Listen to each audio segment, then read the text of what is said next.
Hello guys, welcome to my channel. The less is more.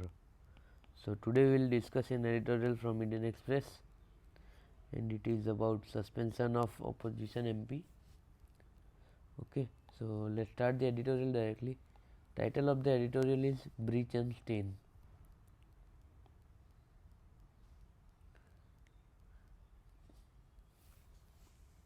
Suspension of 141 opposition MP violates parliament sanctity and robs the voice of all the people they represent. The winter session of parliament has been defined in breach. On December 13, two young men, evidently aided and abetted by four other outside, jumped onto the benches from the visitors' gallery, released pressurized smoke that they could smuggle in foreign objects into the house is a serious security lapse. It needs a threadbare investigation and fixing of culpability and accountability. On December 18 and 19 came another breach, this time of the very principles of India's highest legislature and deliberative body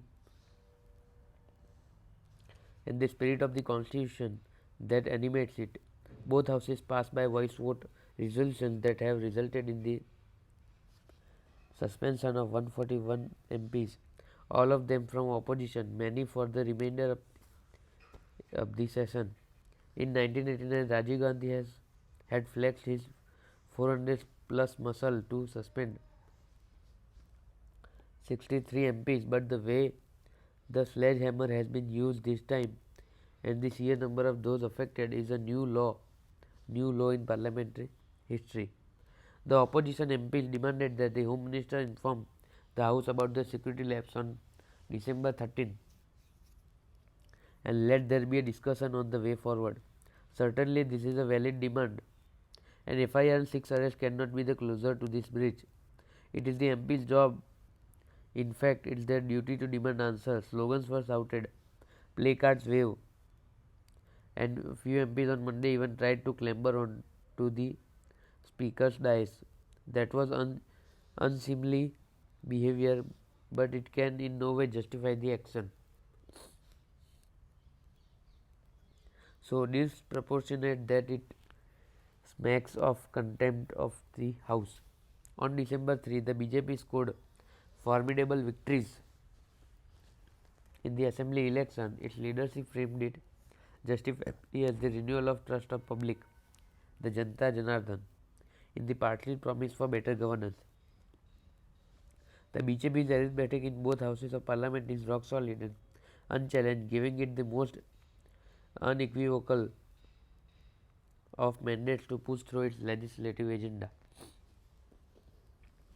Indeed, it has consistently done so, fast forwarding bills, many a time bypassing committees that would have weighed in and enriched the legislative process.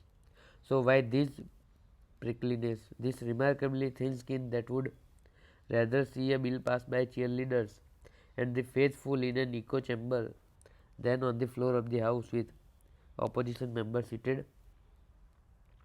Inaugurating the new parliament premise on May 28 this year, PM Narendra Modi eloquently invoked the Vedic tradition of Sabhas and Samitis to underline how this was not just a building but the temple of our democracy that reflects the aspiration and dreams of 140 crores Indians, and in doing so sends the message of India's determination to the world. The en masse suspension fly in the face of this. In later in spirit and in action, the MPs suspended means the above 5 crore people they represent no longer have a voice in parliament. This wounds the cardinal idea of representation. That they are all from the opposition further solves the wound. It also sends a message to assemblies, presiding officer, indeed all ruling parties that you can read the legislature of the opposition if you so wish. Forget respect for legislative process and election win. Getting the numbers is all you need to subvert the house. Kick out those you don't like. This too is a reprehensible breach. Okay, so this was for today. Let me find out 5 new words that I would like to use. First is suspension.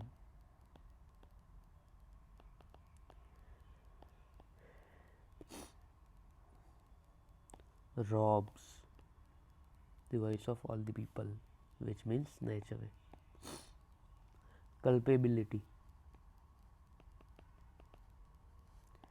Fourth is accountability, deliberative body.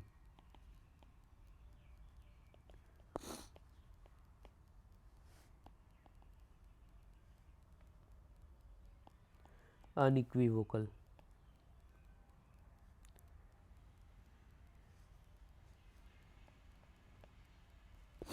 Okay, so this was for today, and I also recommend you to comment in the comment section 5 new words that you find appropriate for yourself to use in your daily conversation as well as writings. Okay, so till then, bye bye, signing off for the day.